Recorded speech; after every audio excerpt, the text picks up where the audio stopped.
ያጣርቻለሁ ቤተሰብ የአዶናይ ወንድም በጣም ተጎድቷል። እግዚአብሔር ይሁነው። የአዶናይ ወንድም በጣም ተጎድቷል።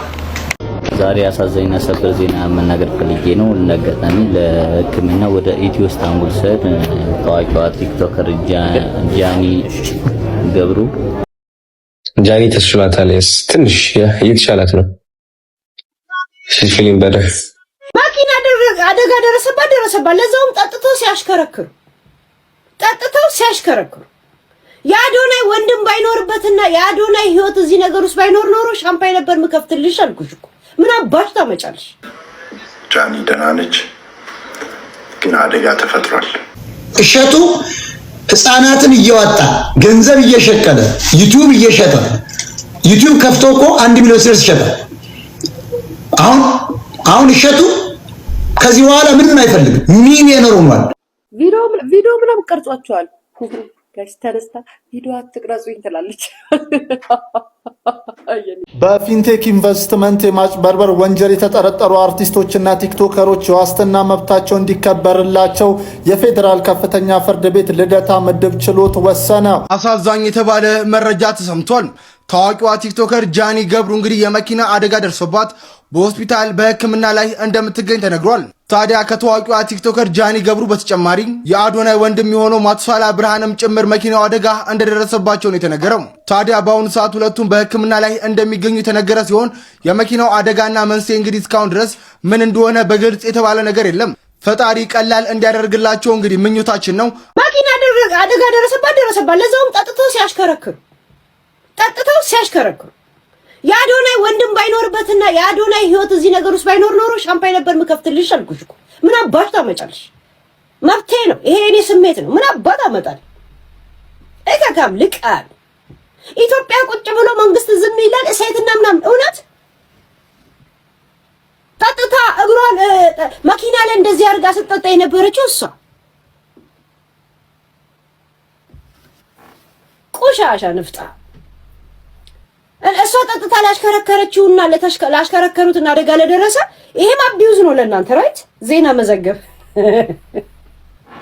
እንዴ? ይሄም አቢዩዝ ነው፣ የሴት ጥቃት ነው ራይት። የመጨረሻ የሴት ጥቃት ነው እውነት።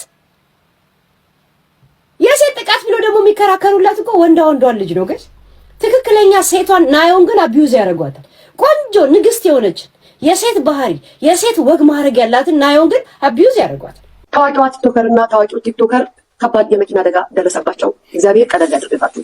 እግዚአብሔር ቀለል ያለ ያድርግላችሁ። እንደሰማነው ቅርብ ካሉ ምድር የሚባለው አቀባዮቻችን ወይም ወሬ ነጋሪዎቻችን እንደሰማነው ከሆነ መኪናው ከጥቅም ውጭ ሆኗል። ወንዱ ከፍተኛ አደጋ ደርሶበታል። እንደ ክፉ ሰዎች ሐሳብ ጥሩ ሰዎች እዚህ ምድር ላይ አልቀዋል እኮ።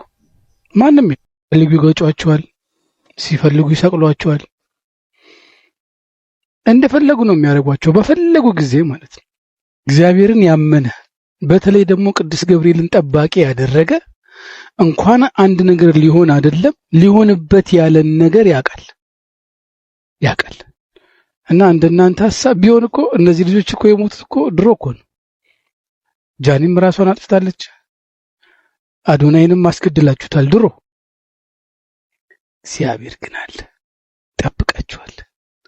ፎርፎር ፋሚሊና ቢራቢሮ ፋሚሊ በአንዳንድ በጥራቆች በርጋዶች አትደናገጡ። ኤቭሪቲንግ ኢዝ ፋይን። ጃኒ የአዶናይ ወንድም ናቸው። እሱ በጣም ስለተጎዳ የአዶናይ ወንድም ማለት ነው እዛው ሆስፒታል ነው ያለው። እሷ ትንሽ መለስ ያለ ስለሆነ ወደ ኢስታንቡል ሆስፒታል ተላለፈች።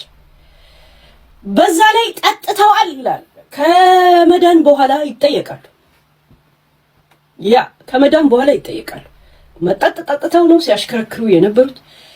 ለዛ እሱ ከበድ ያለ እንትን ነው የደረሰበት። ቀጥታ አምቡላንሱ ወደ ናሴት ሆስፒታል ነበረ። ከዛን እሷ ወደ ኢስታንቡል ወሰዷት። እሱ ግን በጣም ስለተጎዳ እሷም ተጎድታለች እና የመጠጥ እንትን ስለሆነ ከዚህ በኋላ ከእንትኑ በኋላ ይጠይቃሉ ማለት ነው። ዛሴት ሶስተኛ እነዚህ ቲክቶከር ስለሆኑ ነው። በነገራችን ላይ ሁለቱ እንትን ሌላ አንድ ሰውም አለ ያጣጣው እየተዝናኑ ነበረ። ከዛም ከመቼው ሄደው ድብልቅ ብለው ከምን ጋር እንደተጋጩ ፊቷን እንዳይነካት መስታወቱ ጸልዩ ያ ዲሎ እሺ፣ እሱ እንትን ያዘበት ነው እግሩ ያለለት ማለት ነው የተፈጸመው ነገር። አሁን ኢስታንቡል ሆስፒታል ያለችው ማን ጃኒ። ለምን ነው የምትስቁት ጋይስ? ደስ ብሏችሁ ነው ወይስ እንትን ውሸት መስሏችሁ? ለምን ነው የሳቃችሁት? ለምን እንዴት ነው የምታዩት? እናንተ ሰዎች ግን ጤነኞች ናችሁ? የእናቷ ጥንቆላ ይጠብቃት እንግዲህ።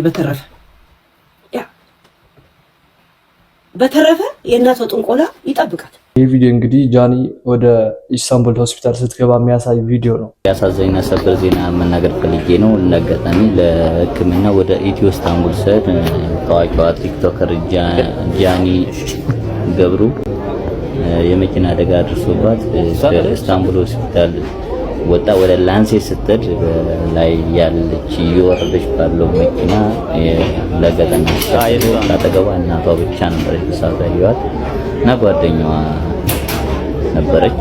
ሰዓቱ ለሙሉ ለማየት ፊቷን ስለሸፈነ በደንብ ጠጋ ብዬ ማንሳትም አልቻልኩም። ለሁለቱንም በሰላም ፈጣሪ ወደ ቤታቸው ይመልሳቸው። አጣርቻለሁ። ቤተሰብ የአዶናይ ወንድም በጣም ተጎድተዋል።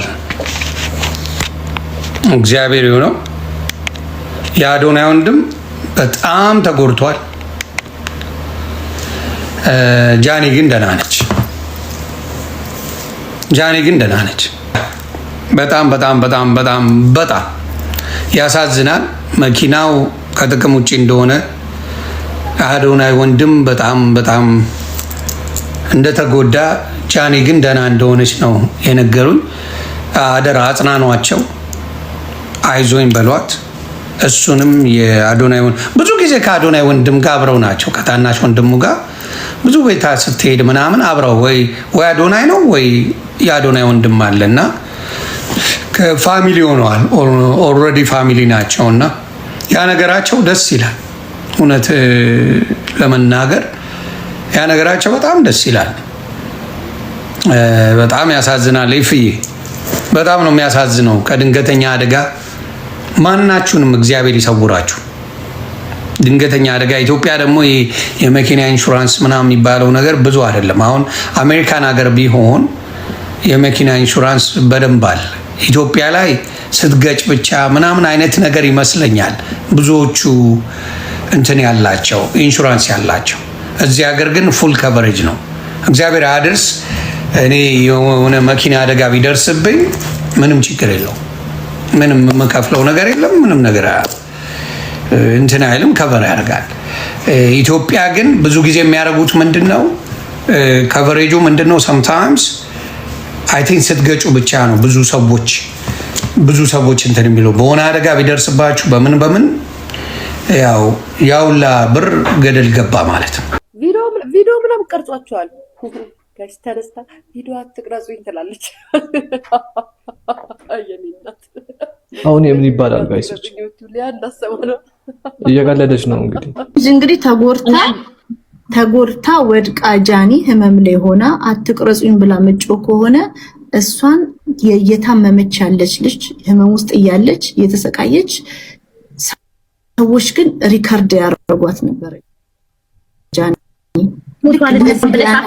ለምን በትክክል ፎቶን አልተነሳሽልኝም ብላ እኮ እየተናገረች ለምን በትክክል ፎቶን አልተነሳ። ጃኒ መኪና አክሲደንት ደርሶባት እየተሰቃየች ሪከርድ ያደርጓት ነበር። የነገረችን ያለችው ህመም ውስጥ ሆና አክሲደንት ደርሶባት ህመም ውስጥ ሆና ሰዎች ሪከርድ ያደርጓት ነበር። ጃኒን ሲያረጓት አትቅረጹኝ ብላ ጮኸች፣ አሳቃት። ሊያ ኢኮ this is the most inhuman። በፊንቴክ ኢንቨስትመንት የማጭበርበር ወንጀል የተጠረጠሩ አርቲስቶችና ቲክቶከሮች የዋስትና መብታቸው እንዲከበርላቸው የፌዴራል ከፍተኛ ፍርድ ቤት ልደታ ምድብ ችሎት ወሰነ።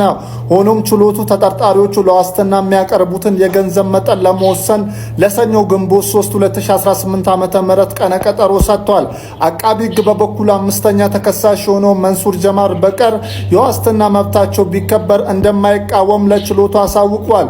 ችሎቱ በበኩሉ አቃቢ ሕግ በአምስተኛ ተከሳሽ መንሱር ጀማል ዋስትና ጉዳይ ላይ አቃቢ ሕግ ያለውን ተቃውሞ በጽሁፍ ለግንቦት 3 እንዲያቀርብ ትዕዛዝ ሰጥቷል። አሁን በደረሰኝ መረጃ መሰረት ኢትዮጵያ ውስጥ እስካሁን ምንም አይነት ተቋም የኤአይ ስልጠና የመስጠት ፈቃድ የለውም። እንዳትሸወዱ ጥንቃቄ አድርጉ ተብሏል። ምንድነው የምንሰማው ጋይሶች? ይህ ማለት እሸቱ መለሰ ፈቃድ የለውም ማለት ነው። ኢትዮጵያ የኤአይ ስልጠና መስጠት የሚችሉት ህጋዊ እውቅና ያላቸው ተቋማትና ራሱ ኢንስቲትዩቱ ብቻ ናቸው። ሆኖም መመሪያውን ጥሶ የሚገኝ አካል ህጋዊ ቅጣት ይጠብቀዋል ሲል የኢትዮጵያ አርቲፊሻል ኢንተለጀንስ ኢንስቲትዩት አስታውቋል።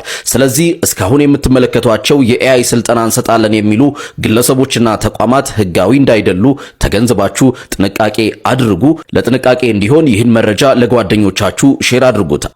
እሸቱ ህፃናትን እየወጣ ገንዘብ እየሸቀለ ዩቲዩብ እየሸጠ ዩቲዩብ ከፍቶ እኮ 1 ሚሊዮን ስርስ ይሸጣል። አሁን እሸቱ ከዚህ በኋላ ምንም አይፈልግም። ሚሊዮነር ሆኗል።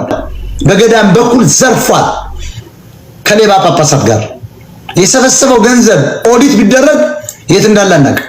ሂዝ ሚሊዮነር ባይዘው በጣም እንወደው አርቲስት ነጻነት ወርቅነህ ሐውልት ተሰርቶለታልና እኔ ይቅርታ አድርጉልኝ ምንም እሱን አልመሰል እያለኝ ነው። ማን ያዘዋሽቱን እኮ ነው ይመስለው። አሁንም ካጠፉ አርሙ። እኔ ነጻነትን እንደዚህ አይደለም ማስታወሱ። እንደዚህ አይነት አርቶችን ምናምን የምታሰሩ ሰዎች ግንበኛ ነው እንዴ እያመጣችሁ የምታሰሩት? እዚህ ቲክቶክ ላይ ራሱ በጣም ብዙ ጎበዝ ልጆች አሉ እንደዚህ አይነት አርት ውስጥ ምናምን የሚሰሩ እና አሁንም ካጠፉ አርሙኝ። ምንም አልመሰል ስላለኝ ትክክል ነው ጋይሶች፣ እንደምታዩት ነው። ይሄ ሐውልት አሁን ነጻነት ወርቅነህ አይመስልም ጭራሽ። እኔ ነጻነት ወርቅነህ ነኝ ይላል ጽሁፉ። በሱ ነው የምትለየው እንጂ ጭራሽ ፊቱ ነጻነት አይመስልም። የቴዲ አፍሮን ግራፊክስ የሰራው ወጣት በፌዴራል ፖሊስ ተወሰደ። በቅርቡም ኢቶሪካ የተሰኘው የሙዚቃ አልበሙን የለቀቀው ቴዲ አፍሮ ዙሪያ ያሉ ሰዎች ማሰር ቀጥሏል ተባለ። ከዚህ ቀደም ቃል አቀባዩና ምክትል ማናጀሩ እንደዚሁም የቅርብ ጓደኛው መታሰራቸው መዘገባቸው ይታወቃል። ከነሱ ጋር 7 ሰዎች ታስረው በአሁኑ ሰዓት ላይ የጊዜ ቀጠሮ ጠይቆባቸው ይገኛል። በዛሬው ዕለት ለዛሀበሻ በደረሰው መረጃ መሰረት ደግሞ የቴዲ አፍሮ ዘፈኖችን ከበሮች በጠቅላላ ዲዛይን ያደረገው ግራፊክ ዲዛይነሩ ዳዊት ከጓደኞቹ ቤት ወስዷል። የቤተሰብ ምንጮች ለዛሀበሻ እንደገለጹት ከሆነ በትላንትናው ዕለት በዳዊት ቤት የፌዴራል ፖሊሶች ፍተሻ አድርገው የነበረ ሲሆን ሊያገኙት አልቻሉም። ሆኖም ግን በዛሬው ዕለት ከጓደኛው ቤት ይዘውት እንደሄዱ ምንጮቻችን ገልጸዋል። ከዚህ በተጨማሪም ለቴዲ አፍሮ ምክትል ማናጀር የሚላላክ ሞተረኛም ጭምር መታሰሩን ሰምተናል። የዛሬ ቪዲዮአችን ይሄ መስል ነበር። ይሄን ቪዲዮ ላይክ ማድረግ እንዳይረሳ፣ ሰብስክራይብ በማድረግም ቤተሰብ መሆን ትችላላችሁ። በቀጣይ ቪዲዮ እስከምንገናኝ ቸር ሰንብቱ።